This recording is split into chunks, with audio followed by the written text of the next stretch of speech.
too young to understand love, old enough to feel shame. He arrived at a country estate near Moscow, a house bursting with laughter, music, and beautiful women. To them, he was still a child, a toy, something to tease, to pet, to laugh at. But inside him, something had already begun to burn. A feeling he could not name, a secret he could not confess. He watched the adults closely, their smiles, their glances, their hidden cruelties. He learned how laughter can wound, how humiliation can be public. And then came the moment that changed everything. A challenge, a wild horse, a choice between fear and dignity. What happened next lasted only seconds, but it ended his childhood forever. This is not a story about heroism. It is a story about becoming human. Fyodor Dostoevsky's A Little Hero. A Little Hero by Fyodor Dostoevsky. Translated from the Russian by Constance Garnier. Part 1. At that time I was nearly 11. I had been sent in July to spend the holiday in a village near Moscow with a relation of mine called T, whose house was full of guests. 50 or perhaps more, I don't remember. I didn't count. The house was full of noise and gaiety. It seemed as though it were a continual holiday which would never end. It seemed as though our host had taken a vow to squander all his vast fortune as rapidly as possible. And he did indeed succeed not long ago in justifying this surmise. That is, in making a clean sweep of it all to the last stick. Fresh visitors used to drive up every minute. Moscow was close by, in sight, so that those who drove away only made room for others. And the everlasting holiday went on its course. Festivities succeeded one another, and there was no end in sight to the entertainments. There were riding parties about the environs, excursions to the forest or the river, picnics, dinners in the open air, suppers on the great terrace of the house, bordered with 3 rows of gorgeous flowers that flooded with their fragrance the fresh night air, and illuminated the brilliant lights, which made our ladies, who were almost every one of them pretty at all times, seem still more charming. With their faces excited by the impressions of the day, with their sparkling eyes, with their interchange of sprightly conversation, their peals of ringing laughter, dancing, music, singing. If the sky were overcast, tableaux vivants, charades, proverbs were arranged, private theatricals were got up. There were grin-talkers, storytellers, wits. Certain persons were prominent in the foreground. Of course, backbiting and slander ran their course, as without them the world could not get on, and millions of persons would perish of boredom, like flies. But as I was at that time 11, I was absorbed by very different interests, and either failed to observe these people, or, if I noticed anything, did not see it all. It was only afterwards that some things came back to my mind. My childish eyes could only see the brilliant side of the picture, and the general animation, splendor, and bustle, all that seen and heard for the first time, made such an impression upon me that for the first few days I was completely bewildered and my little head was in a whirl. I keep speaking of my age, and of course I was a child, nothing more than a child. Many of these lovely ladies petted me without dreaming of considering my age. But strange to say, a sensation which I did not myself understand already had possession of me. Something was already whispering in my heart, of which till then it had had no knowledge, no conception, and for some reason it began all at once to burn and throb, and often my face glowed with a sudden flush. At times I felt as it were abashed and even resentful of the various privileges of my childish years. At other times a sort of wonder overwhelmed me, and I would go off into some corner, where I could sit unseen, as though to take breath, and remember something which it seemed to me I had remembered perfectly till then, and now had suddenly forgotten, something without which I could not show myself anywhere, and could not exist at all. At last it seemed to me as though I were hiding something from everyone, but nothing would have induced me to speak of it to anyone, because, small boy that I was, I was ready to weep with shame. Soon, in the midst of the vortex around me, I was conscious of a certain loneliness. There were other children, but all were either much older or younger than I. Besides, I was in no mood for them. Of course, nothing would have happened to me if I had not been in an exceptional position. In the eyes of those charming ladies, I was still the little unformed creature whom they at once liked to pair, and with whom they could play as though he were a little doll. One of them particularly, a fascinating fair woman, with very thick, luxuriant hair such as I had never seen before, and probably shall never see again, seemed to have taken a vow never to leave me in peace. I was confused, while she was amused by the laughter which she continually provoked from all around us by her wild, giddy pranks with me. And this apparently gave her immense enjoyment. At school, among her schoolfellows, she was probably nicknamed the Tease. She was wonderfully good-looking, and there was something in her beauty which drew one's eyes from the first moment. And certainly she had nothing in common with the ordinary modest little fair girls, white as down, and soft as white mice or pastors' daughters.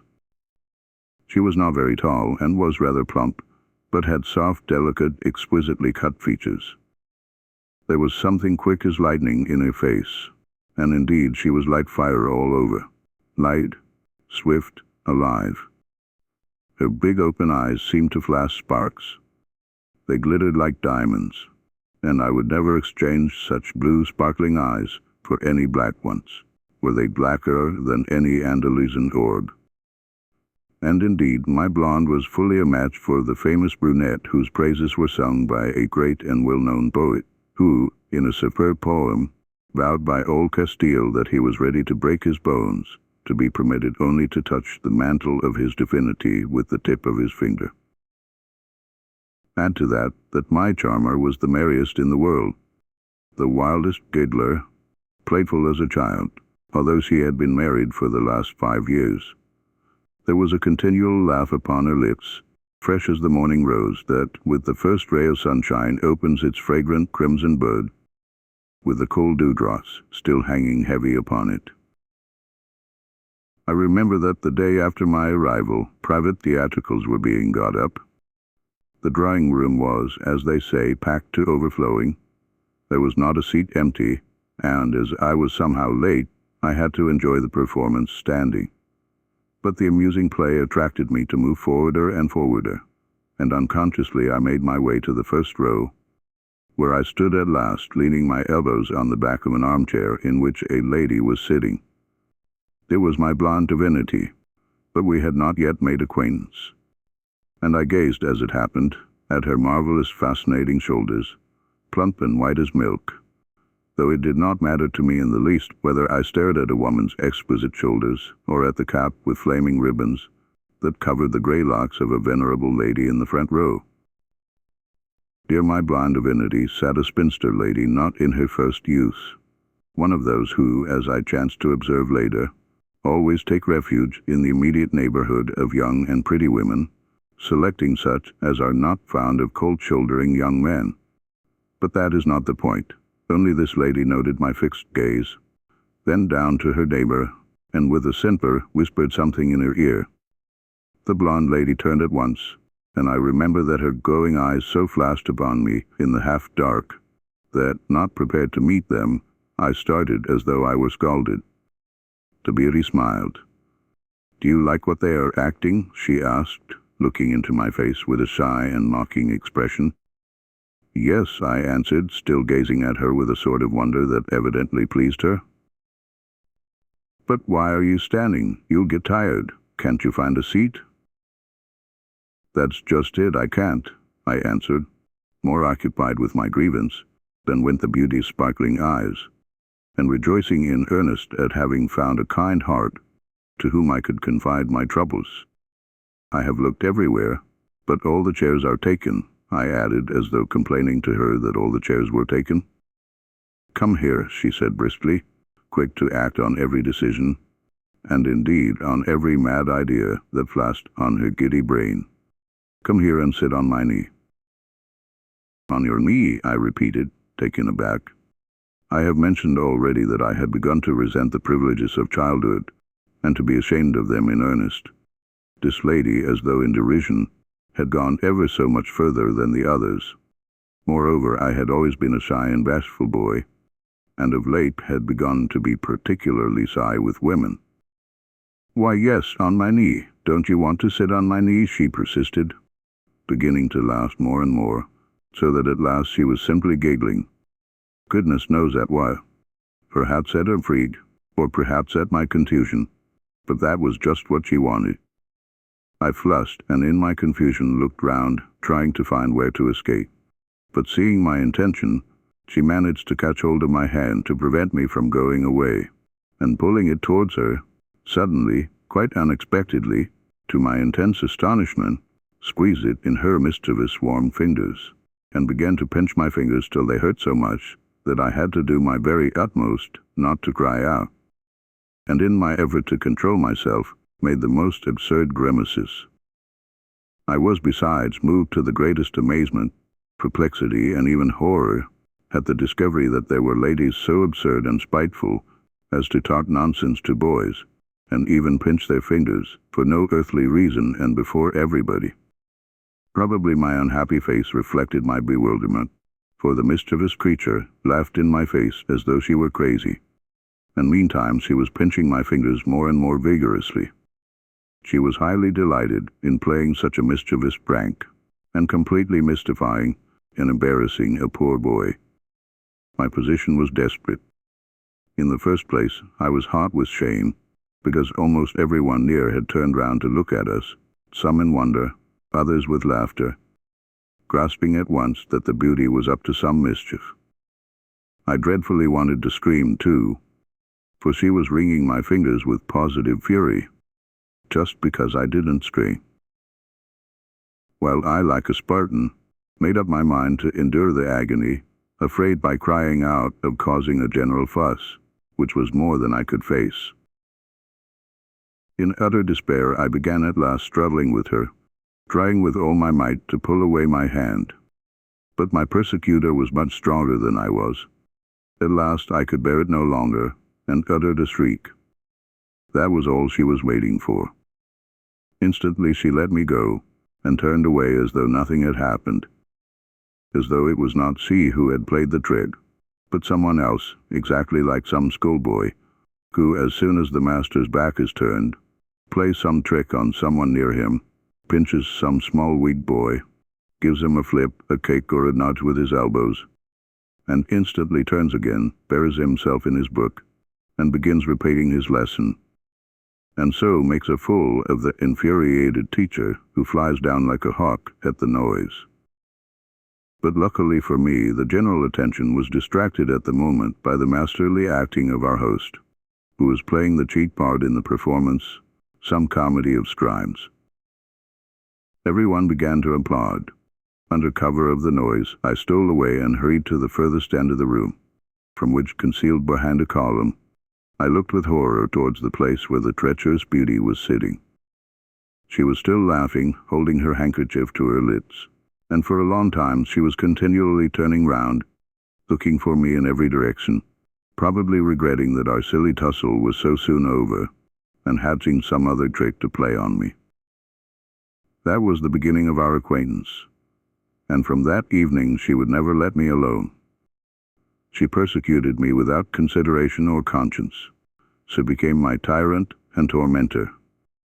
The whole absurdity of her jokes with me lay in the fact that she pretended to be head over ears in love with me, and teased me before everyone. Of course, for a wild creature as I was, all this was so tiresome and vexatious that it almost reduced me to tears, and I was sometimes put in such a difficult position that I was on the point of fighting with my treacherous admirer.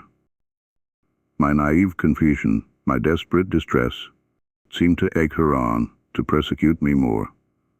She knew no mercy, while I did not know how to get away from her. The laughter which always accompanied us, and which she knew so well how to excite, roused her to fresh pranks. But at last people began to think that she went a little too far in her jests. And indeed, as I remember now, She did take outrageous liberties with a child such as I was. But that was her character. She was a spoilt child in every respect. I heard afterwards that her husband, a very short, very fat, and very red-faced man, very rich and apparently very much occupied with business, spoilt her more than anyone. Always busy and flying round, he could not stay 2 hours in one place. Every day he drove into Moscow, sometimes twice in the day, and always, as he declared himself, on business. It would be hard to find a livelier and more good-natured face than his facetious but always well-bred countenance. He not only loved his wife to the point of weakness, softness, he simply worshipped her like an idol. He did not restrain her in anything. She had masses of friends, male and female. In the first place, almost everybody liked her, and secondly, the feather-headed creature was not herself over-particular in the choice of her friends, though there was a much more serious foundation to her character than might be supposed from what I have just said about her. But of all her friends, she liked best of all one young lady, a distant relation, who was also of our party now.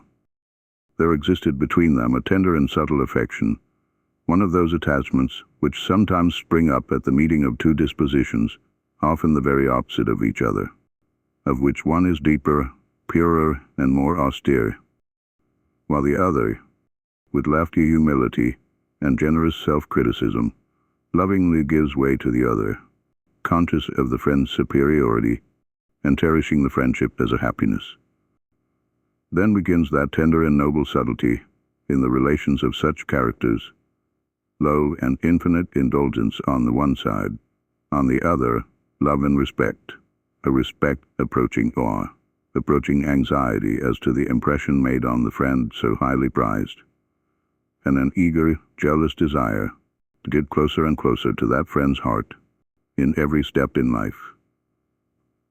These two friends were of the same age, but there was an immense difference between them in everything. In looks, to begin with. Madame M. was also very handsome, but there was something special in her beauty that strikingly distinguished her from the crowd of pretty women. There was something in her face that at once drew the affection of all to her, or rather, which aroused a generous and lofty feeling of kindliness in everyone who met her. There are such happy faces. At her side everyone grew, as it were, better, freer, more cordial. And yet her big mournful eyes, full of fire and vigor, had a timid and anxious look, as though every minute dreading something antagonistic and menacing, and a strange timidity at times cast so mournful a shade over her mild, gentle features, which recalled the serene faces of Italian Madonnas, that looking at her one soon became oneself sad, as though for some trouble of one's own.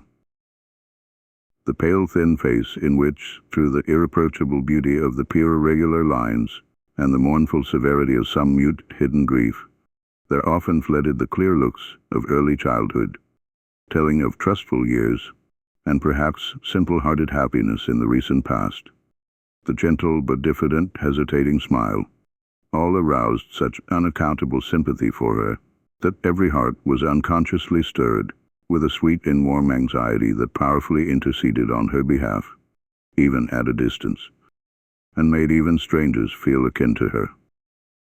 But the lovely creature seemed silent and reserved, so no one could have been more attentive and loving if anyone needed sympathy. There are women who are like sisters of mercy in life. Nothing can be hidden from them, nothing at least that is a sore or wound of the heart. Anyone who is suffering may go boldly and helpfully to them, without fear of being a burden. For few men know the infinite patience of love, compassion, and forgiveness that may be found in some women's hearts. Perfect treasures of sympathy, consolation, and hope are laid up in these pure hearts, so often full of suffering of their own. For a heart which loves much grieves much, though their wounds are carefully hidden from the curious eye. For deep sadness is most often mute and concealed. They are not dismayed by the depth of the wound, nor by its foulness and its stench. Anyone who comes to them is deserving of hell. They are, as it were, born for heroism. Madame M. was tall, supple and graceful, but rather zen. All her movements seemed somehow irregular, at times slow, smooth and even dignified, at times childishly hasty. And yet at the same time, there was a sort of timid humility in her gestures, something tremulous and defenseless, though it neither desired nor asked for protection. I have mentioned already that the outrageous teasing of the treacherous, fair lady abashed me, flabbergasted me, and wounded me to the quick. That there was for that another secret, strange, and foolish reason, which I concealed, at which I shuddered as at a skeleton. At the very thought of it, brooding, utterly alone and overwhelmed, in some dark mysterious corner, to which the inquisitorial, mocking eye of the blue-eyed rogue could not penetrate, I almost gasped with confusion, shame, and fear. In short, I was in love. That perhaps is nonsense. That could hardly have been. But why was it, of all the faces surrounding me, only her face caught my attention? Why was it that it was only she whom I cared to follow with my eyes, though I certainly had no inclination in those days to watch ladies and seek their acquaintance? This happened most frequently on the evenings when we were all kept indoors by bad weather, and when, lonely, hiding in some corner of the big drawing room, I stared about me aimlessly, unable to find anything to do, for except my teasing ladies, few people ever addressed me, and I was insufferably bored on such evenings. Then I stared at the people round me, listened to the conversation, of which I often did not understand one word, and at that time the mild eyes, the gentle smile and lovely face of Madame M., for she was the object of my passion, for some reason caught my fascinated attention, and the strange, vague, but unutterably sweet impression remained with me. Often for hours together, I could not tear myself away from her. I studied every gesture, every movement she made, listened to every vibration of her rich, silvery, but rather muffled voice. But strange to say, as the result of all my observations, I felt, mixed with a sweet and timid impression, a feeling of intense curiosity. It seemed as though I were on the verge of some mystery. Nothing distressed me so much as being mocked at in the presence of Madame M. This mockery and humorous persecution, as I thought, humiliated me, and when there was a general burst of laughter at my expense, in which Madame M. sometimes could not help joining, in despair, beside myself with misery, I used to tear myself from my tormentor and run away upstairs, where I remained in solitude the rest of the day, not daring to show my face in the drawing-room. I did not yet, however, understand my shame, for my agitation. The whole process went on in me unconsciously. I had hardly said 2 words to Madame M., and indeed I should not have dared to. But one evening, after an unbearable day, I turned back from an expedition with the rest of the company. I was horribly tired, and made my way home across the garden. On a seat in a secluded avenue, I saw Madame M. She was sitting quite alone, as though she had purposely chosen this solitary spot. Her head was drooping, and she was mechanically twisting her handkerchief. She was so lost in thought that she did not hear me till I reached her. Noticing me, she got up quickly from her seat, turned round, and I saw her hurriedly wipe her eyes with her handkerchief. She was drying. Drying her eyes, she smiled to me and walked back with me to the house. I don't remember what we talked about, but she frequently sent me off on one pretext or another to pick a flower or to see who was riding in the next avenue. And when I walked away from her, she at once put her handkerchief to her eyes again and wiped away rebellious tears, which would persist in rising again and again from her heart and dropping from her poor eyes. I realized that I was very much in her way when she sent me off so often, and indeed she saw herself that I noticed it all, but yet could not control herself, and that made my heart ache more and more for her. I raged at myself at that moment, and was almost in despair, cursed myself for my awkwardness and lack of resource, and at the same time did not know how to leave her tactfully without betraying that I had noticed her distress. I walked beside her in mournful bewilderment, almost in alarm, utterly at a loss, and unable to find a single word to keep up our scanty conversation. This meeting made such an impression on me that I stealthily watched Madame M. the whole evening with eager curiosity, and never took my eyes off her. But it happened that she twice caught me unawares watching her, and on the second occasion, noticing me, she gave me a smile. It was the only time she smiled that evening. The look of sadness had not left her face, which was now very pale. She spent the whole evening talking to an ill-natured and quarrelsome old lady, whom nobody liked, owing to her spying and backbiting habits, but of whom everyone was afraid, and consequently everyone felt obliged to be polite to her. At 10 o'clock, Madame M.'s husband arrived. Till that moment I watched her very attentively, never taking my eyes off her mournful face. Now at the unexpected entrance of her husband, I saw her start, and her pale face turned suddenly as white as a handkerchief. It was so noticeable that other people observed it. I overheard a fragmentary conversation, from which I guessed that Madame M. was not quite happy. They said her husband was as jealous as an Arab, not from love, but from vanity.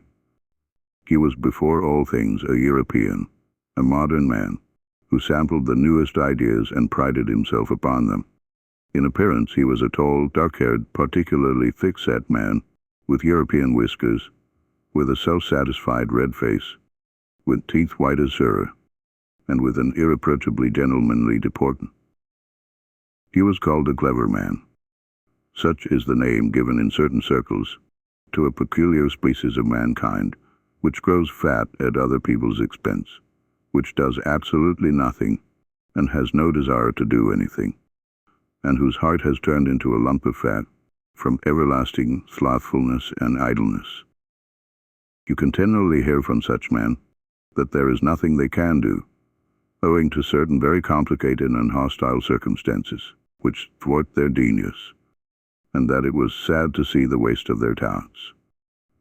This is a fine phrase of theirs, their mot d'ordre, their watchword, a phrase which those well-fed, fat friends of ours bring out at every minute, so that it has long ago bored us as an errant Tartuffism, an empty form of words.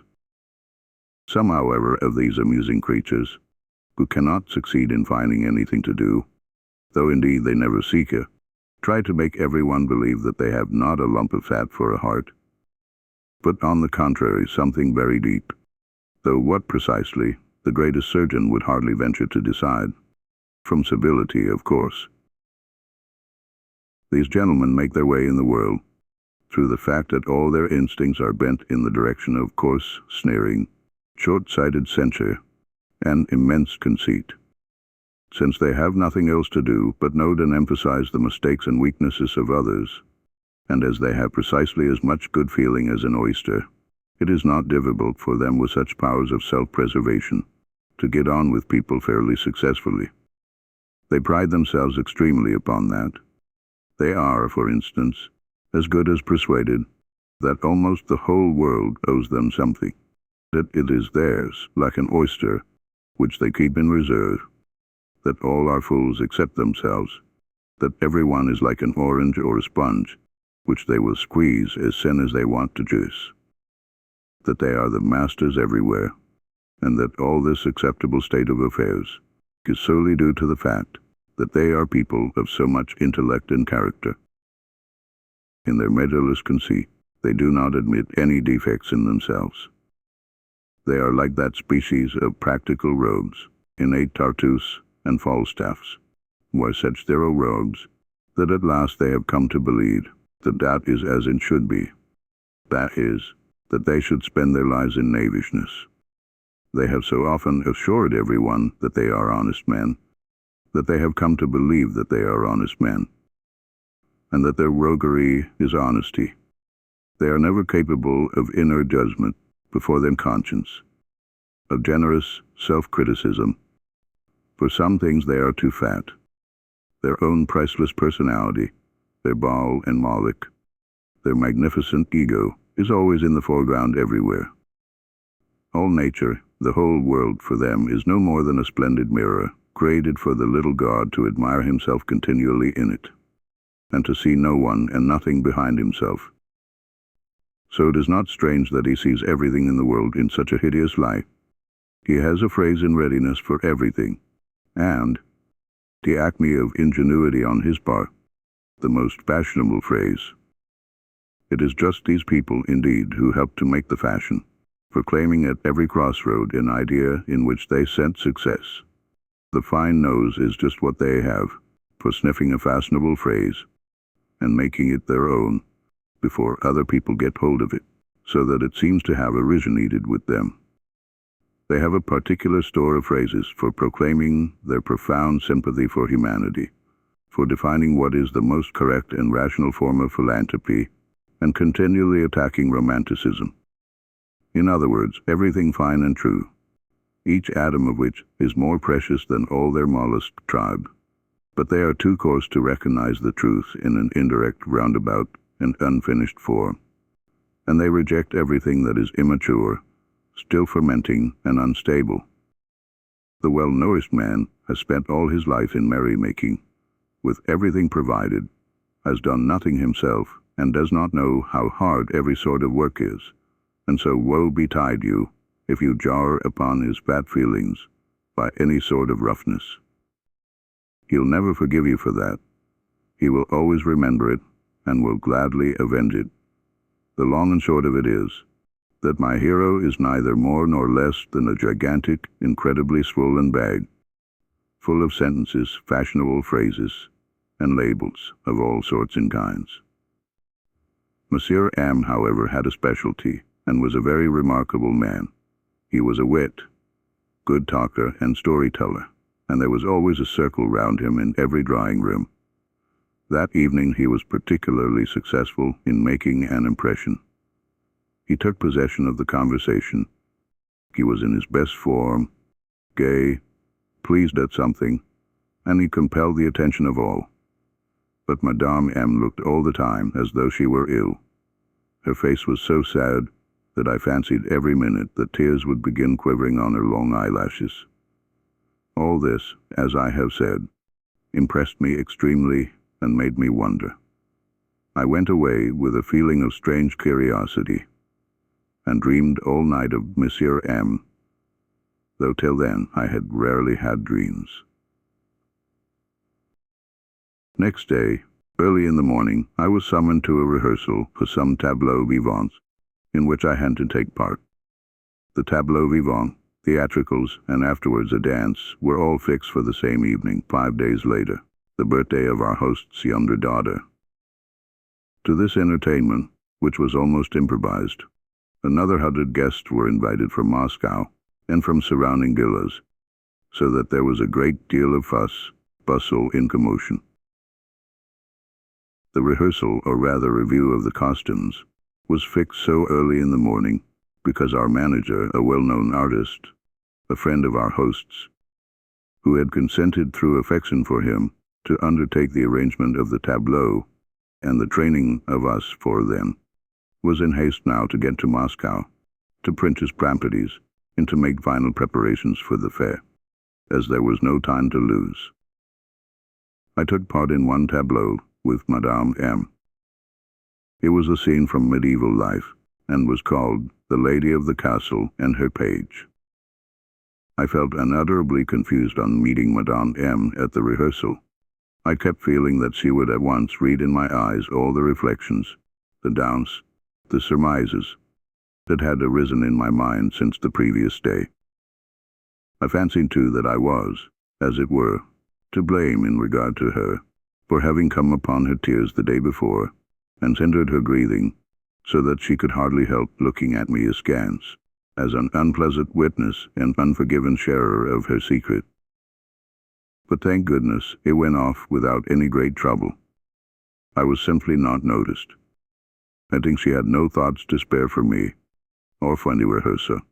She was absent-minded, sad, and gloomily thoughtful, It was evident that she was worried by some great anxiety. As soon as my part was over, I ran away to change my clothes, and 10 minutes later came out on the veranda into the garden.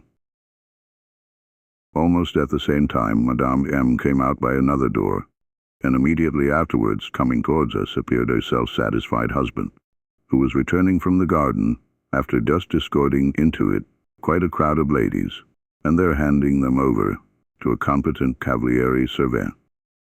The meeting of the husband and wife was evidently unexpected. Madame M., I don't know why, grew suddenly confused, and a faint trace of vexation was betrayed in her impatient movement. The husband, who had been carelessly whistling an air, and with an air of profundity stroking his whiskers, now, on meeting his wife, frowned and scrutinized her, as I remember now, with a markedly inquisitorial stare. "You are going into the garden?" he asked, noticing the parasol and book in her hand. "No, into the case," she said with a slight flush. "Alone?" "With him," said Madame M., pointing to me. "I always go a walk alone in the morning," she added, speaking in an uncertain, hesitating voice, as people do when they tell their first lie. "Boom, and I have just taken the whole party there. They have all met there together in the flower arbor, to see Monsieur N. off. He is going away, you know. Something has gone wrong in Odessa. Your cousin," he meant to fair Beauty, "is laughing and crying at the same time. There is no making her out. She says, though, that you are angry with Monsieur N. about something, and so wouldn't go and see him off. Nonsense, of course." "But, she's laughing," said Madame M., coming down the veranda steps. "But, so this is your daily cavaliere servant," added Monsieur M., with a wry smile, turning his lorgnette upon me. "Fiends," I cried, angered by the lorgnette and the jeer, and laughing straight in his face, I jumped down the 3 steps of the veranda at one bound. "The pleasant walk," muttered Monsieur M., and went on his way. Of course, I immediately joined Madame M. as soon as she indicated me to her husband, and looked as though she had invited me to do so an hour before, and as though I had been accompanying her on her walks every morning for the last month. But I could not make out why she was so confused, so embarrassed, and what was in her mind when she brought herself to have recourse to her little lie. Why had she not simply said that she was going alone? I did not know how to look at her, but overwhelmed with wonder, I began by degrees very naively peeping into her face. But just as an hour before at the rehearsal, she did not notice either my looks or my neat question. The same anxiety, only more intense, and more distinct, was apparent in her face, in her agitation, in her walk. She was in haste and walked more and more quickly, and kept looking uneasily down every avenue, down every path in the wood that led in the direction of the garden. And I, too, was expecting something. Suddenly there was the sound of horses' hoofs behind us. It was the whole party of ladies and gentlemen, on horseback, escorting Monsieur N., the gentleman who was so suddenly deserting us. Among the ladies was my fair tormentor, of whom Madame M. had told us that she was in tears. But characteristically, she was laughing like a child, and was galloping briskly on a splendid bay horse. On reaching us, Monsieur M. took his hand, but did not stop, nor say one word to Madame M. Soon all the cavalcade disappeared from our sight. I glanced at Madame M. and almost cried out in wonder. She was standing as white as a handkerchief, and big tears were gushing from her eyes. By chance our eyes met. Madame M. suddenly flushed and turned away for an instant, and a distinct look of uneasiness and vexation flitted across her face. I was in the way, worse even than last time. That was clearer than day, but how was I to get away? And as though guessing my difficulty, Madame M. opened the book which she had in her hand, and coloring and evidently trying not to look at me, she said, as though she had only suddenly realized it. "Te, it is the second part. I've made a mistake. Please bring me the first." I could not but understand. My part was over, and I could not have been more directly dismissed. I ran off with her book, and did not come back. The first part lay undisturbed on the table that morning. But I was not myself. In my heart there was a sort of haunting terror. I did my utmost not to meet Madame M., but I looked with wild curiosity at the self-satisfied person of Monsieur M., as though there must be something special about him there. I don't understand what was the meaning of my absurd curiosity.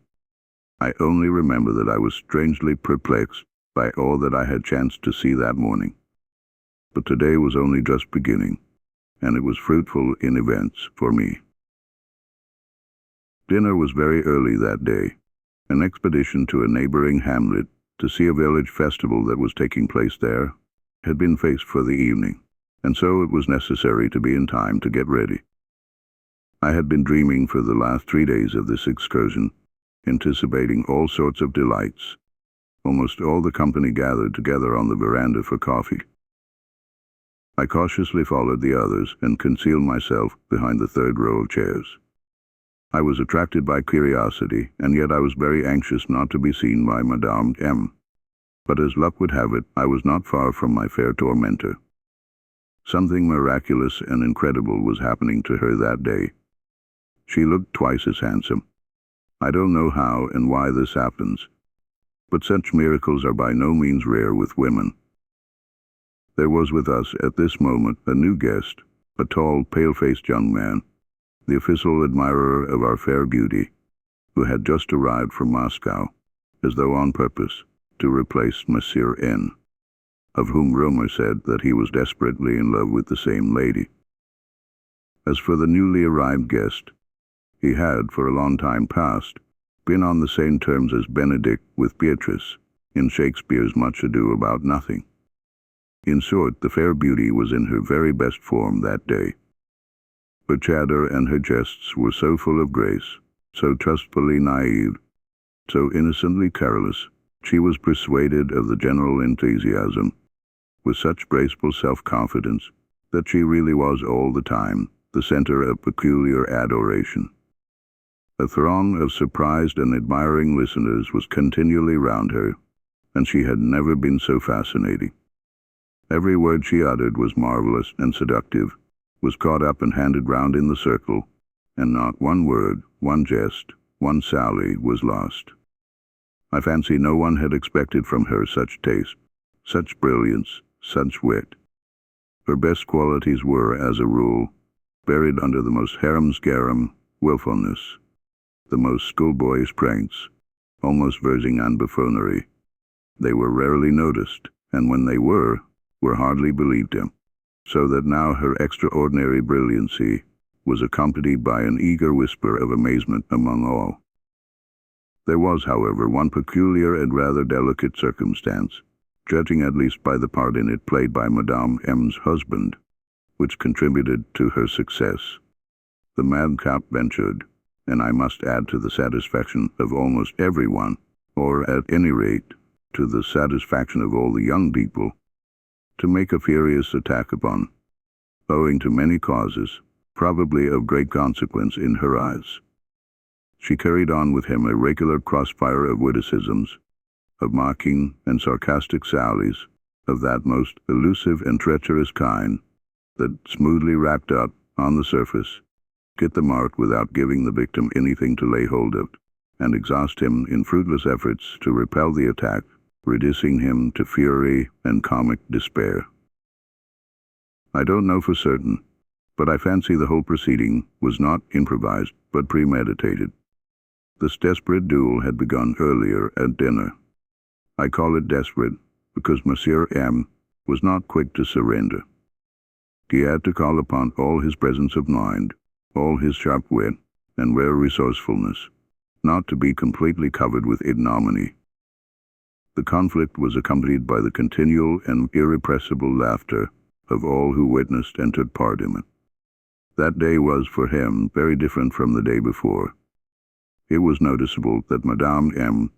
several times did her utmost to stop her indiscreet friend, who was certainly trying to depict the jealous husband in the most grotesque and absurd guise, in the guise of a Bluebeard, it must be supposed, judging from all probabilities, from what has remained in my memory, and finally, from the part which I myself was destined to play in the affair. I was drawn into it in a most absurd manner, quite unexpectedly, and as ill luck would have it, at that moment I was standing where I could be seen, suspecting no evil, and actually forgetting the precautions I had so long practiced. Suddenly I was brought into the foreground as a sworn foe and natural rival of Monsieur M., as desperately in love with his wife, of which my persecutress vowed and swore that she had proofs, saying that only that morning she had seen in the cots. But before she had time to finish, I broke in at the most desperate minute. That minute was so diabolically calculated, was so treacherously prepared to lead up to its finale, its ludicrous denouement, and was brought out with such killing humor that a perfect outburst of irrepressible mirth saluted this last sally.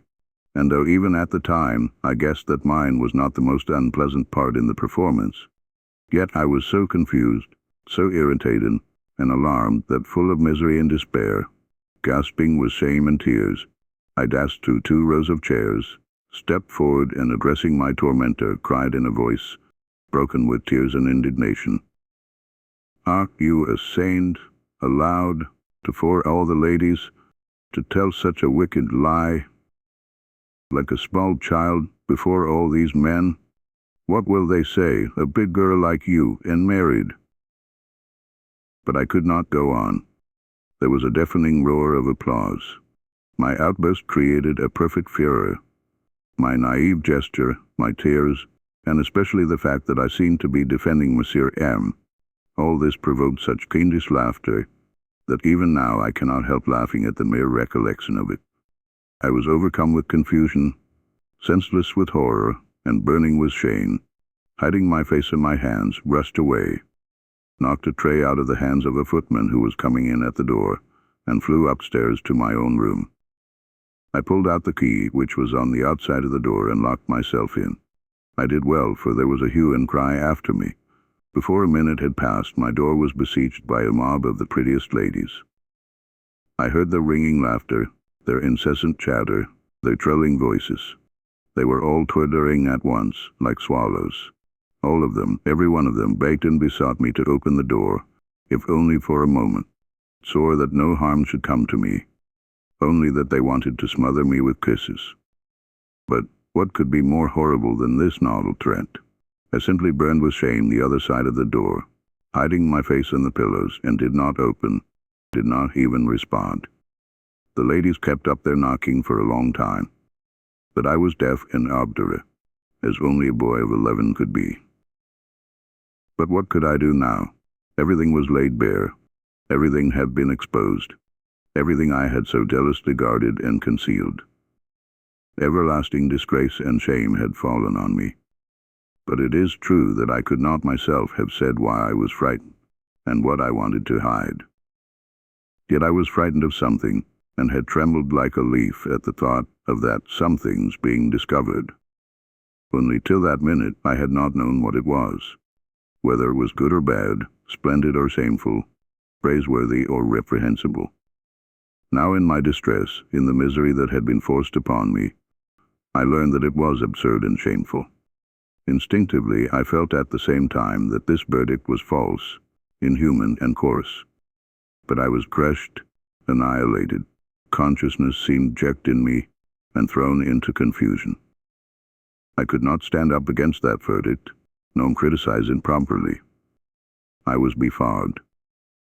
I only felt that my heart had been inhumanly and shamelessly wounded, and was brimming over with impotent tears. I was irritated, but I was boiling with indignation and hate, such as I had never felt before, for it was the first time in my life that I had known real sorrow, insult, and injury. And it was truly that, without any exaggeration. The first untried, unformed feeling had been so coarsely handled in me, a child. The first vagrant, virginal modesty had been so soon exposed and insulted. In the first, and perhaps very real and aesthetic impression, had been so outraged. Of course there was much my persecutors did not know, and did not divine in my sufferance. One circumstance, which I had not succeeded in analyzing till then, of which I had been, as it were, afraid, partly entered into it. I went on lying on my bed in despair and misery, hiding my face in my pillow, and I was alternately feverish and shivery. I was tormented by two questions. First, what had the wretched fair beauty seen? And in fact, what could she have seen that morning in the cots between Madame M. and me? And secondly, how could I now look Madame M. in the face, without dying on the spot of shame and despair? An extraordinary noise in the yard roused me at last from the state of semi-consciousness into which I had fallen. I got up and went to the window. The whole yard was packed with carriages, saddle horses, and bustling servants. It seemed that they were all setting off. Some of the gentlemen had already mounted their horses. Others were taking their places in the carriages.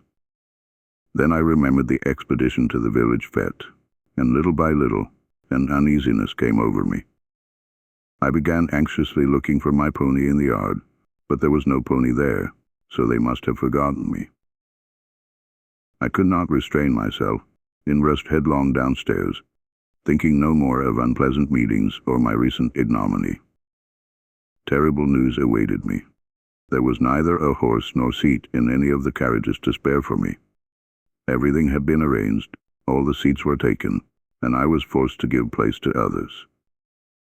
Overwhelmed by this fresh blow, I stood on the steps and looked mournfully at the long rows of coaches, carriages, and chaises, in which there was not the tiniest corner left for me, and at the smartly dressed ladies whose horses were restlessly curvetting. One of the gentlemen was late. They were only waiting for his arrival to set off. His horse was standing at the door, champing the bit, pawing the earth with his hoofs, and at every moment starting and rearing. Two stable boys were carefully holding him by the bridle, and everyone else apprehensively stood at a respectful distance from him. A most vexatious circumstance had occurred, which prevented my going. In addition to the fact that new visitors had arrived, filling up all the seats, two of the horses had fallen ill, one of them being my pony. That I was not the only person to suffer. It appeared that there was no horse for our new visitor, the pale-faced young man of whom I have spoken already. To get over this difficulty, our host had been obliged to have recourse to the extreme step of offering his fiery, unbroken stallion, adding, to satisfy his conscience, that it was impossible to ride him, and that they had long intended to sell the beast for its vicious character, if only a purchaser could be found. But in spite of his warning, the visitor declared that he was a good horseman, and in any case ready to mount anything rather than not go. Our host said no more, but now I fancied that a sly and ambiguous smile was straying on his lips. He waited for the gentleman who had spoken so well of his own horsemanship, and stood without mounting his horse, impatiently rubbing his hands and continually glancing towards the door. Some similar feelings seemed shared by the two stable boys, who were holding the stallion, almost breathless with pride at seeing themselves before the whole company in charge of a horse which might any minute kill a man for no reason whatever. Something akin to their master's sly smile gleamed too in their eyes, which were round with expectation and fixed upon the door from which the bold visitor was to appear. The horse himself, too, behaved as though he were in league with our host and the stable boys. He bore himself proudly and haughtily, as though he felt that he were being watched by several dozen curious eyes, and were glorying in his evil reputation, exactly as some incorrigible rogue might glory in his criminal exploits. He seemed to be defying the bold man who would venture to curb his independence.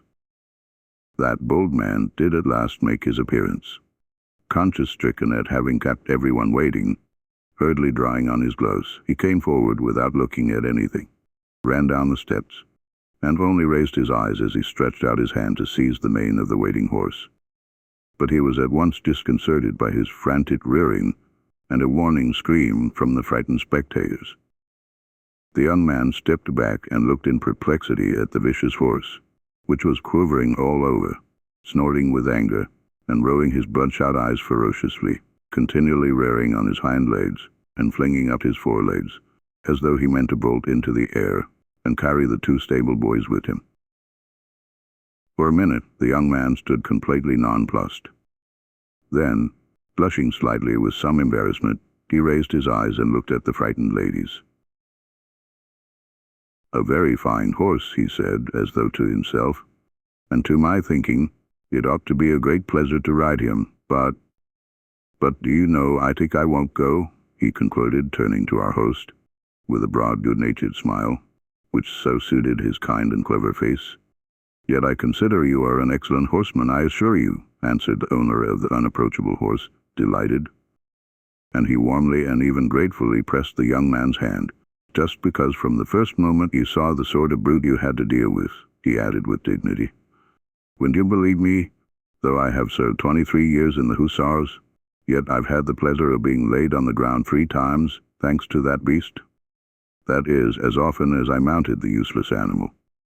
Tancred, my boy, there's no one here fit for you. Your rider, it seems, must be some Ilium or romance, and he must be sitting quiet now, in the village of Kopatarovo, waiting for your teeth to fall out. Come, take him away. He has frightened people enough." "It was a waste of time to bring him out," he cried, rubbing his hands complacently. It must be observed that Tancred was no sort of use to his master, and simply ate corn for nothing. Moreover, the old hussar had lost his reputation for a knowledge of horseflesh, by paying a fabulous sum for the worthless beast, which he had purchased only for his beauty. Yet he was delighted now that Tancred had kept up his reputation, and disposed of another rider, and had so drawn closer on himself fresh senseless laurels. "So you are not going?" cried the blonde beauty, who was particularly anxious that her cavalier servant should be in attendance upon this occasion. "Surely you are not frightened?" "Upon my word I am," answered the young man. "Are you in earnest? Why, do you want me to break my neck? Then make haste and get on my horse. Don't be afraid, it is very quiet. We won't delay them. They can change the saddles in a minute. I'll try to take yours. Surely Tancred can't always be so unruly." No sooner said than done. The madcap leaped out of the saddle and was standing before us as she finished the last sentence. "You don't know Tancred if you think he will allow your wretched side saddle to be put on him. Besides, I would not let you break your neck. It would be a pity," said our host, at that moment of inward gratification affecting, as his habit was, his studied brusqueness and even coarseness of speech, which he thought in keeping with a jolly good fellow and an old soldier, and which he imagined to be particularly attractive to the ladies. This was one of his favorite fancies, his favorite whim, with which we were all familiar. "Well," cried Abby, "wouldn't you like to have a try? You wanted so much to go," said the valiant horsewoman, noticing me and pointing tauntingly at Tancred, because I had been so imprudent as to catch her eye, and she would not let me go without a biting word, that she might not have dismounted from her horse absolutely for nothing. "I expect you are not such a... We all know you are a hero, and would be ashamed to be afraid, especially when you will be looked at, you fine page," she added with a fleeting glance at Madame M., whose carriage was the nearest to the entrance. The rest of hatred and vengeance had flooded my heart when the fair Amazon had approached us with the intention of mounting Tancred. But I cannot describe what I felt at this unexpected challenge from the madcap. Everything was dark before my eyes when I saw her glance at Madame M. For an instant an idea flashed through my mind, but it was only a moment, less than a moment, like a flash of gunpowder. Perhaps it was the last straw, and I suddenly now was moved to rage as my spirit rose, so that I longed to put all my enemies to utter confusion, and to revenge myself on all of them, and before everyone, by showing the sort of person I was, or whether by some miracle some prompting from medieval history, of which I had known nothing till then, sent whirling through my giddy brain images of tournaments, paladins, heroes, lovely ladies, the clash of swords, shouts, and the applause of the crowd, and amidst those shouts, the timid cry of a frightened heart, which moves the proud soul more sweetly than victory and fame. I don't know whether all this romantic nonsense was in my head at the time, or whether, more likely, only the first dawning of the inevitable nonsense that was in store for me in the future. Anyway, I felt that my hour had come. My heart leaped and shuddered, and I don't remember how. At one bound I was down the steps and beside Tancred. "You think I am afraid?" I cried, boldly and proudly, in such a fever that I could hardly see, breathless with excitement and flushing till the tears scalded my cheeks. "Why, you shall see." And clutching at Tancred's mane, I put my foot in the stirrup before they had time to make a movement to stop me. But at that instant Tancred reared, turned his hand, and with a mighty bound forward, wrenched himself out of the hands of the petrified stable boys and dashed off like a hurricane, while everyone cried out in horror. Goodness knows how I got my other leg over the horse while it was in full gallop. I can't imagine either how I did not lose hold of the reins. Tancred bore me beyond the trellis gate, turned sharply to the right, and flew along beside the fence, regardless of the road. Only at that moment I heard behind me a shout from 50 voices, and that shout was echoed in my swooning heart with such a feeling of pride and pleasure that I shall never forget that mad moment of my boyhood. All the blood rushed to my head, bewildering me and overpowering my fears. I was beside myself. There certainly was, as I remember it now, something of the knight-errant about the exploit. My knightly exploits, however, were all over in an instant, or it would have gone badly with the knight. And indeed I do not know how I escaped as it was. I did know how to ride, I had been taught, but my pony was more like a sheep than the riding horse. No doubt I should have been thrown off Tancred if he had had time to throw me, but after galloping 50 paces, he suddenly took fright at a huge stone which lay across the road, and bolted back. He turned sharply, galloping at full speed, so that it is a puzzle to me even now that I was not sent spinning out of the saddle and flying like a ball for 20 feet, that I was not dashed to pieces, and that Tancred did not dislocate his leg by such a sudden turn. He rushed back to the gate, tossing his head furiously, bounding from side to side, as though drunk with rage, flinging his legs at random in the air, and at every leap trying to shake me off his back, as though a tiger had leapt on him, and were thrusting its teeth and claws into his back. In another instant I should have flown off. I was falling, but several gentlemen flew to my rescue. 2 of them intercepted the way into the open country. 2 others galloped up, closing in upon Tancred, so that their horses' sides almost crushed my legs, and both of them caught him by the bridle. A few seconds later we were back at the steps.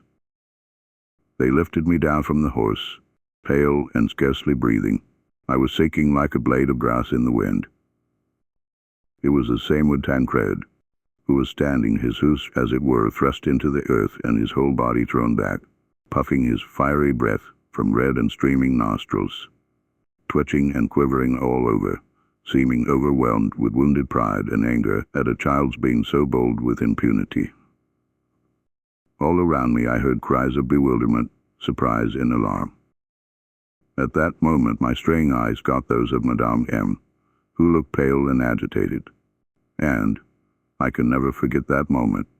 In one instant my face was flooded with color, glowed, and burned like fire. I don't know what happened to me, but confused and frightened by my own feelings, I timidly dropped my eyes to the ground. But my glance was noticed. It was caught. It was stolen from me. All eyes turned on Madame M., and finding herself unawares the center of attention, she too flushed like a child from some naive and involuntary feeling, and made an unsuccessful effort to cover her confusion by laughing. All this, of course, was very absurd-looking from outside, but at the moment an extremely naive and unexpected circumstance saved me from being laughed at by everyone and gave a special color to the whole adventure. The lovely persecutor, who was the instigator of the whole escapade, and who till then had been my irreconcilable foe, suddenly rushed up to embrace and kiss me. She had hardly been able to believe her eyes when she saw me dare to accept her challenge and pick up the gauntlet she had flung at me by glancing at Madame M. She had almost died of terror and self-reproach when I had flown off on Tancred. Now, when it was all over, and particularly when she caught the glance at Madame M., my confusion and my sudden flush of color, when the romantic strain in her frivolous little head had given a new secret, unspoken significance to the moment, she was moved to such enthusiasm over my knightliness that, touched, joyful, and proud of me, she rushed out and pressed me to her bosom. She lifted the most naive, stern-looking little face, on which there quivered and gleamed two little crystal tears, and gazing at the crowd that thronged about her, said in a grave, earnest voice, such as they had never heard her use before, pointing to me, "Mais c'est très sérieux, messieurs, ne vid pas. But it is very serious, gentlemen, do not laugh." She did not notice all were standing, as though fascinated, admiring her bright enthusiasm. Her swift, unexpected action, her earnest little face, the simple-hearted naivete, the unexpected feeling, betrayed by the tears that welled in her invariably laughter-loving eyes, were such a surprise that everyone stood before her, as though electrified by her expression, her rapid, fiery words and gestures. It seemed as though no one could take his eyes off her, for fear of missing that rare moment in her enthusiastic face. Even our host flushed crimson as a tulip, and people declared that they heard him confess afterwards that, to his shame, he had been in love for a whole minute with his charming guest. Well, of course, after this, I was a knight, the hero. Delors, Tokenberg was heard in the crowd. There was a sound of applause. "Hurrah for the rising generation," added the host.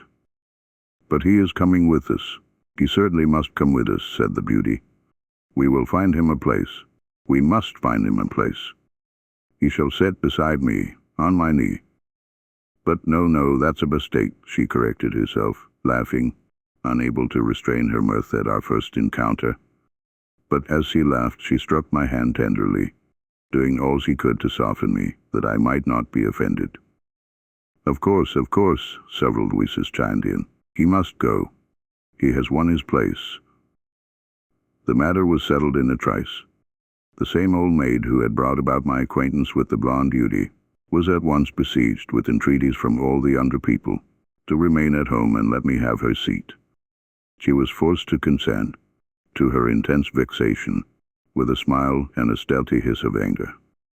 Her protectress, who was her usual refuge, my former foe and new friend, called to her as she galloped off on her spirited horse, laughing like a child that she envied her and would have been glad to stay at home herself, for it was just going to rain and we should all get soaked.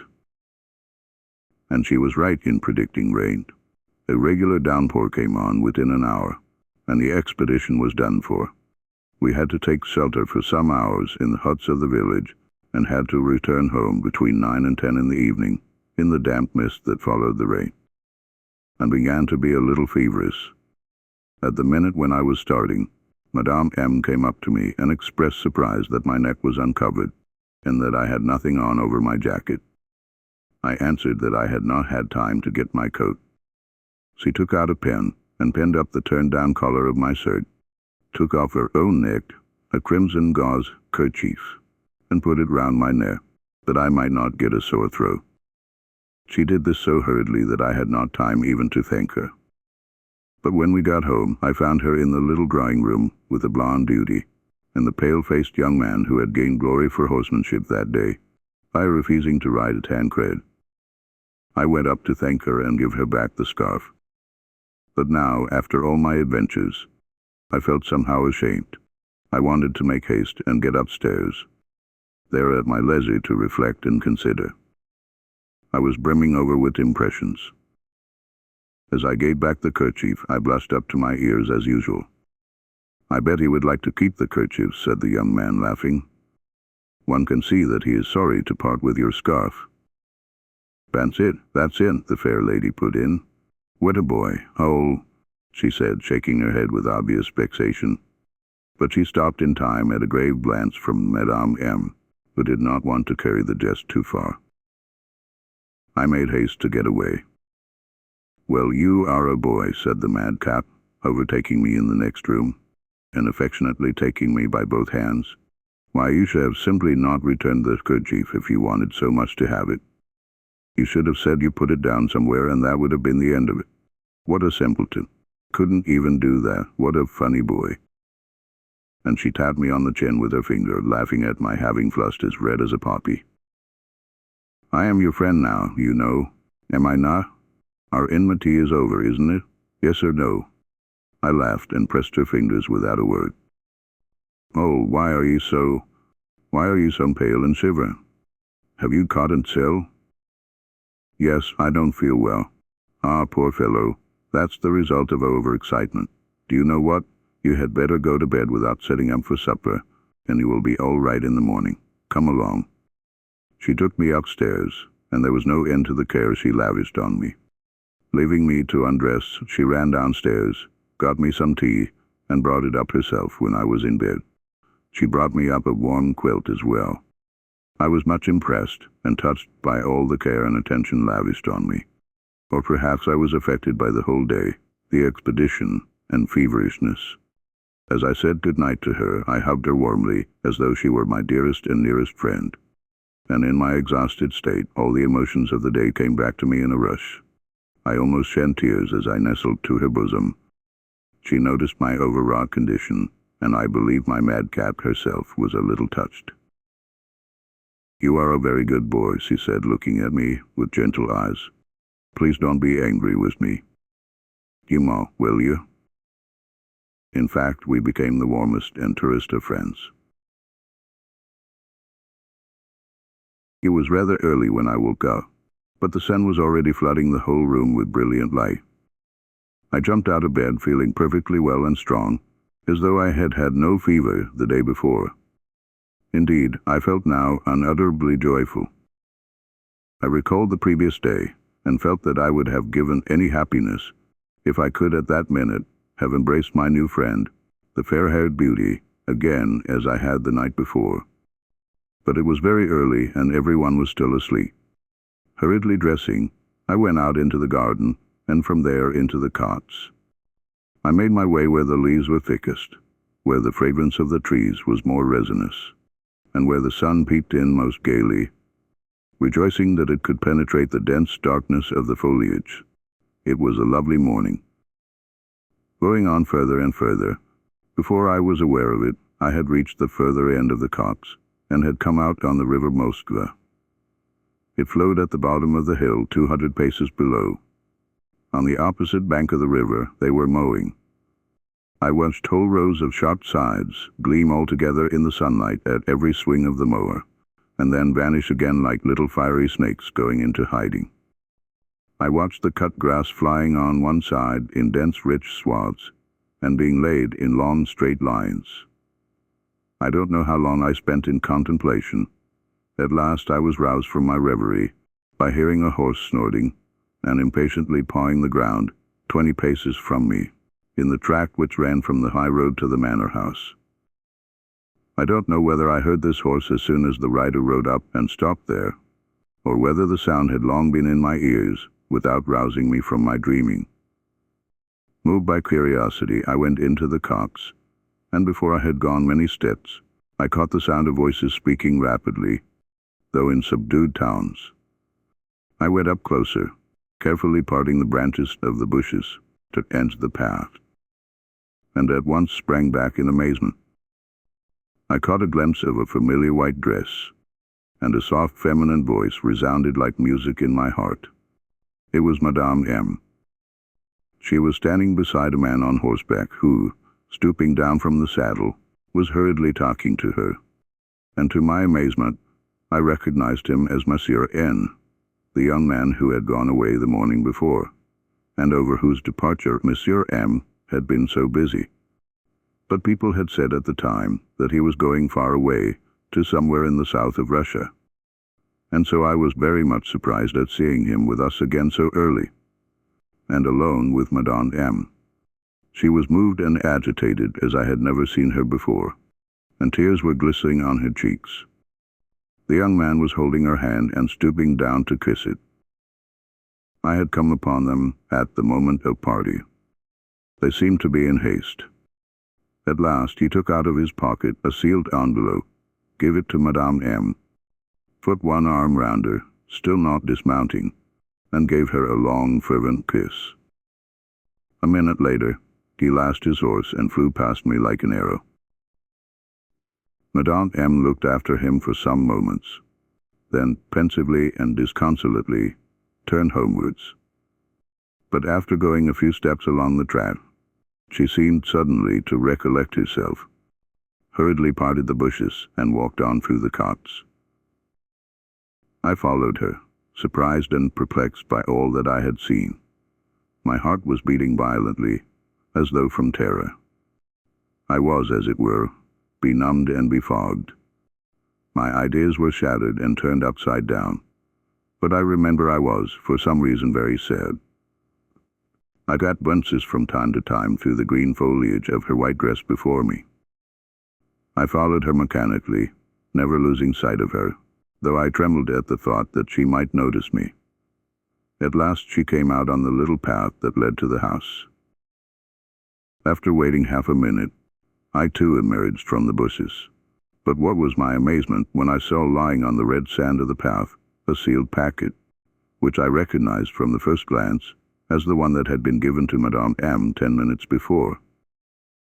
Pointing to that, on both sides the paper was blank. There was no address on it. The envelope was not large, but it was fat and heavy, as though there were 3 or more sheets of notepaper in it.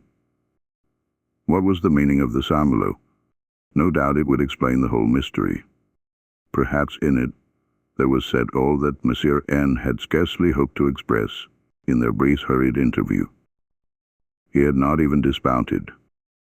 Whether he had been in haste or whether he had been afraid of being false to himself at the hour of parting, God only knows. I stopped, without coming out on the path, threw the envelope in the most conspicuous place on it, and kept my eyes upon it, supposing that Madame M. would notice the loss and come back and look for it. But after waiting 4 minutes, I could stand it no longer. I picked up my find again, put it in my pocket, and set off to overtake Madame M. I came upon her in the big avenue in the garden. She was walking straight towards the house with a swift and hurried step, though she was lost in thought, and her eyes were on the ground. I did not know what to do. Go up to her? Give it to her? That would be as good as saying that I knew everything, that I had seen it all. I should betray myself at the first word. And how should I look at her? How would she look at me? I kept expecting that she would discover her loss and return on her tracks.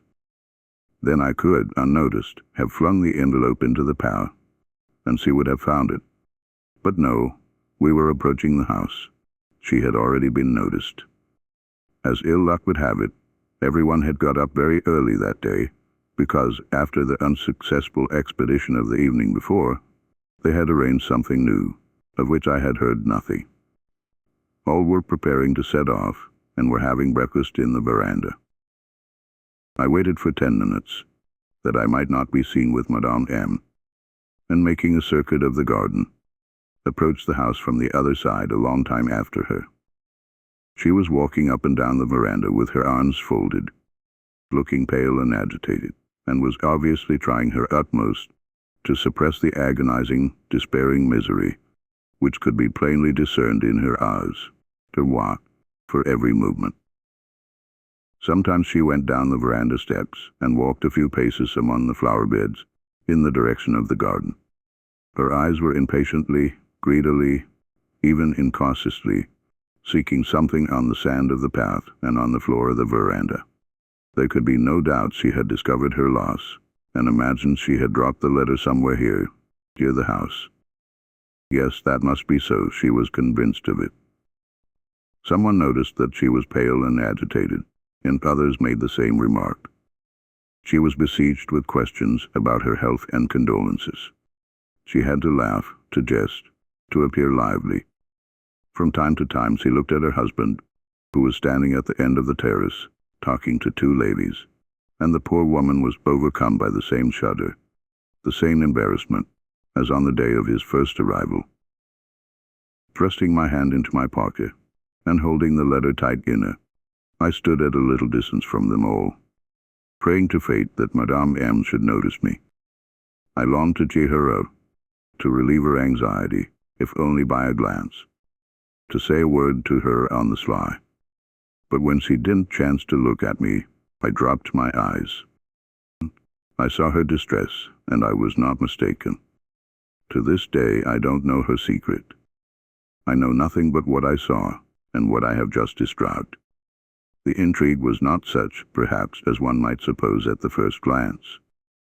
Perhaps that kiss was the kiss of farewell. Perhaps it was the last slight reward for the sacrifice made to her peace and honor. Monsieur N. was going away. He was leading her, perhaps forever. Even that letter I was holding in my hand, who can tell what it contained? How can one judge? And who can condemn? And yet there is no doubt that the sudden discovery of our secret would have been terrible, would have been a fatal blow for her. I still remember her face at that minute. He could not have shown more suffering. To feel, to know, to be convinced, to expect, as though it were one's execution, that in a quarter of an hour, in a minute perhaps, all might be discovered, the letter might be found by someone, picked out. There was no address on it. It might be opened, and then... What then? What torture could be worse than what was awaiting her? She moved about among those who would be her judges. In another minute, their smiling, flattering faces would be menacing and merciless. She would read mockery, malice, and icy contempt on those faces. And then her life would be plunged into everlasting darkness, with no dawn to follow. Yes, I did not understand it then as I understand it now. I could only have vague suspicions and misgivings, in a heartache at the thought of her danger, which I could not fully understand. But whatever lay hidden in her secret, much was expiated, if expiation were needed, by those moments of anguish of which I was witness, and which I shall never forget. But then came a cheerful summons to set off. Immediately everyone was bustling about gaily. Laughter and lively chatter were heard on all sides. Within 2 minutes the veranda was deserted. Madame M. declined to join the party, acknowledging at last that she was not well. But thank God all the others set off. Everyone was in haste, and there was no time to worry her with commiseration, inquiries, and advice. A few remained at home. Her husband said a few words to her. She answered that she would be all right directly, that he need not be uneasy, that there was no occasion for her to lie down, that she would go into the garden alone, with me. Dearest, she glanced at me. Nothing could be more fortunate. I flushed with pleasure, with delight. A minute later, we were on the way. She walked along the same avenues and paths by which she had returned from the copse, instinctively remembering the way she had come, gazing before her with her eyes fixed on the ground, looking about intently without answering me, possibly forgetting that I was walking beside her. That when we had already reached the place where I had picked up the letter, and the path ended, Madame M. suddenly stopped, in a faint voice and weak with misery, said that she felt worse, and that she would go home. But when she reached the garden fence, she stopped again and thought a minute. A smile of despair came on her lips, and utterly worn out and exhausted, resigned and making up her mind to the worst, she turned without a word and retraced her steps, even forgetting to tell me of her intention. My heart was torn with sympathy, and I did not know what to do. We went, or rather I led her, to the place from which an hour before I had heard the tramp of a horse, and their conversation. Here, close to a shady elm tree, was a seat hewn out of one huge stone, about whence grew ivy, wild jasmine, and dog rooms. The whole wood was dotted with little bridges, arbors, grottos, and similar surprises. Madame M. sat down on the bench and glanced unconsciously at the marvelous view that lay open before us. A minute later she opened her book and fixed her eyes upon it without reading, without turning the pages, almost unconscious of what she was doing. It was about 9:30. The sun was already high and was floating gloriously in the deep, dark blue sky, as though melting away in its own light. The mowers were by now far away. They were scarcely visible from our side of the river. Endless ridges of mown grass crept after them in unbroken succession, and from time to time the faintly stirring breeze wafted their fragrance to us. The never-ceasing concert of those who sow not, neither do they reap, and are free as the air they cleave with their sportive wings, was on the barrens. It seemed as though, at that moment, every flower, every blade of grass, was exhaling the aroma of sacrifice, was saying to its Creator, "Father, I am blessed and happy." I glanced at the poor woman, who alone was like one dead amidst all this joyous life. 2 big tears hung motionless on her lashes, wrung from her heart by degrees. It was in my power to relieve and console this poor, fainting heart. Only I did not know how to approach the subject, how to take the first step. I was in agonies. 100 times I was on the point of going up to her, but every time my face glowed like fire. Suddenly a bright idea dawned upon me. I had found a way of doing it, and I revived. "Would you like me to pick you a nosegay?" I said in such a joyful voice that Madame M. immediately raised her head and looked at me intently. "Yes, do," she said at last in a weak voice, with a faint smile, at once dropping her eyes on the book again. "Or sin they will be mowing the grass here, and there will be no flowers," I cried, eagerly setting to work. I had soon picked my nosegay, a poor simple one. I should have been ashamed to take it indoors, but how light my heart was, as I picked the flowers and tied them up. The dog rose and the wild jasmine I picked closer to the sea. I knew that not far off there was a field of rye, none yet ripe. I went there for cornflowers. I mixed them with tall ears of rye, picking out the finest and most golden. Close by I came upon a perfect nest of forget-me-nots, and my nosegay was almost complete. Farther away in the meadow there were dark blue campanulas and wild tinks, and I ran down to the very edge of the river to get yellow water lilies. At last, making my way back, and going for an instant into the wood to get some bright green fan-shaped leaves of the maple to put round the nosegay, I happened to come across a whole family of pansies, close to which, luckily for me, the fragrant scent of violets betrayed the little flower hiding in the thick lush grass, and still glistening with the drops of dew. The nosegay was complete. I bound it round with fine long grass which twisted into a rope, and I carefully lay the letter in the center, hiding it with the flowers, but in such a way that it could be very easily noticed if the slightest attention were bestowed upon my nosegay. I carried it to Madame M. On the way it seemed to me that the letter was lying too much in view. I hid it a little more. As I got nearer, I thrust it still further in the flowers, and finally, when I was on the spot, I suddenly poked it so deeply into the center of the nosegay that it could not be noticed at all from outside. My cheeks were positively flaming. I wanted to hide my face in my hands and ran away at once. But she glanced at my flowers as though she had completely forgotten that I had gathered them. Mechanically, almost without looking, she held out her hand and took my present, but at once laid it on the seat as though I had handed it to her for that purpose, and dropped her eyes to her book again, seeming lost in thought. I was ready to cry at this mischance. If only my nosegay were close to her, I thought. If only she had not forgotten it. I lay down on the grass not far off, put my right arm under my head, and closed my eyes as though I were overcome by drowsiness. But I waited, keeping my eyes fixed on her. 10 minutes passed. It seemed to me that she was getting paler and paler. Fortunately, a blessed chance came to my aid. This was a big golden bee, brought by a kindly breeze. Luckily for me. It first buzzed over my head, then flew up to Madame M. She waved it off once or twice, but the bee grew more and more persistent.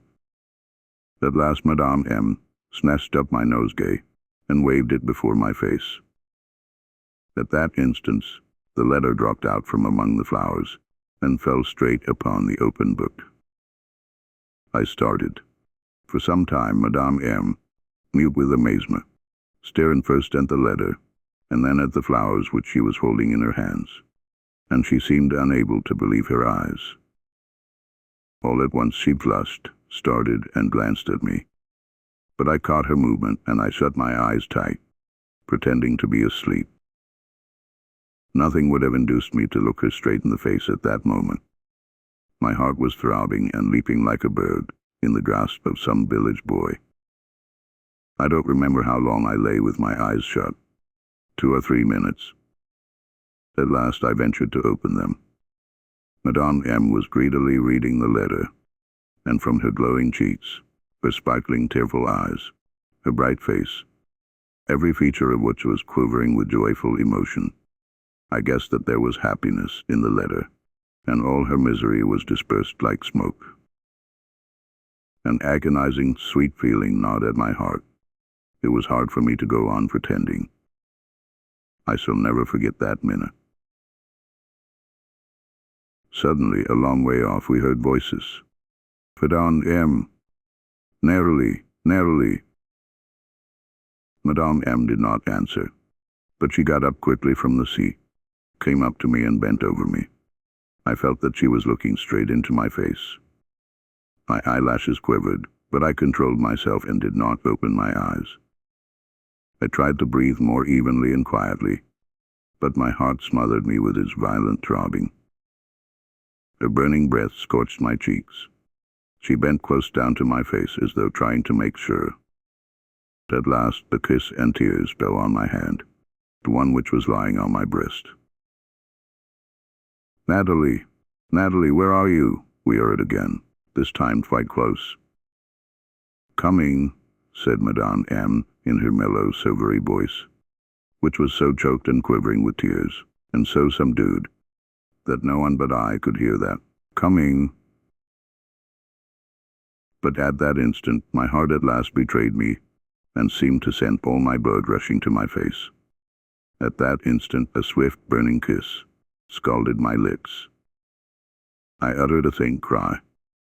I opened my eyes, but at once the same gauze kerchief fell upon them, as though she meant to screen me from the sun.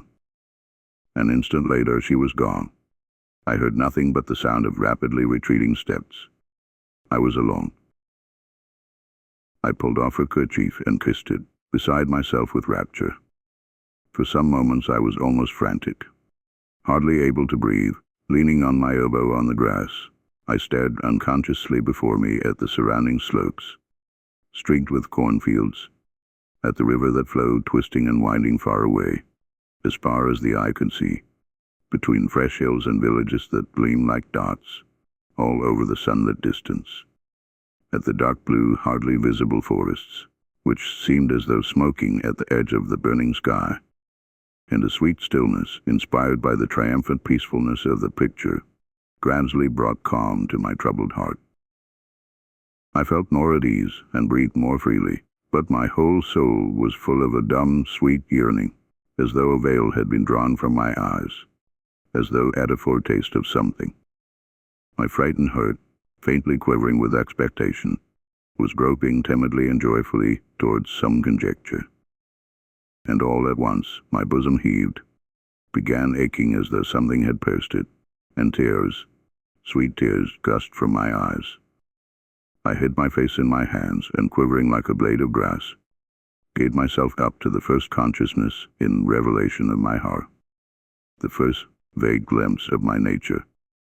My childhood was over from that moment.